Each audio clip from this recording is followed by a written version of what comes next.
Let me tell y'all something.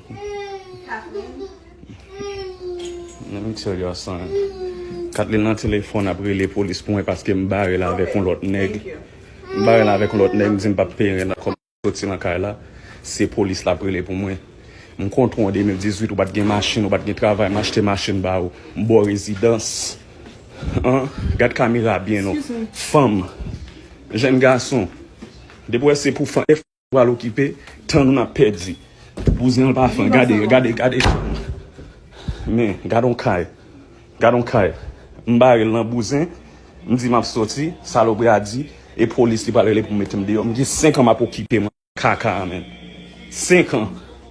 Ou pas fucking want. Ou après les police giving my name after m'bo residence.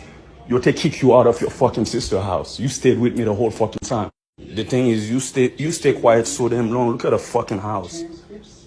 I'm working every fucking night. Look at this shit. And they on the internet acting all this. I think they this boss lady that. You ain't shit, man. You ain't shit. And karma, you're gonna be dealt with your karma. That's 100. Really police will make him deal. Yo, Tunde, the time is up. Ain't no time to be quiet no more. M'bap quiet encore. M'kembe pour pile temps. Famo kaibas. Stay away from them. I wasn't gonna expose you. But really police pour moi des fois. M'gen vidéo là koto really fait gros bruit pour ne be yo katando. Après ça les police sont venus. Si pas de temps recorder vidéo ça, I would have been taken to jail. For what? For nothing. Look where you came from. Your fucking family knows. Everybody knows. You know, but I ain't tripping. But I thought you fucking knew better. Yes. Do you see the fuckery? What are you screaming at? Who's hurting much? Look at my baby. Let's look at this.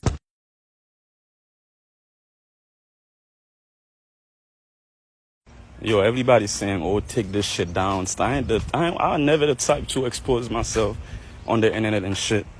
But when you call the cops, résidence fin tombe, de respecter maman, mon jour bien jouer pour $200 ou relais police pour moi, mais pour n'y aller relais police pour moi. Pour qui ça? Parce que m'ba ou main dans la main, m'prend clé machine dans la main. Look, I've been had my shit. I've been had all my clothes in the whip. That's why she's mad. I've been had in the whip. You know what I mean? Now the fact that she see that I'm gone for real, she just want to sabotage everything. And you think I'm not gonna expose this shit? This shit been going on for 2 years. All this battle of emotions gonna pop up one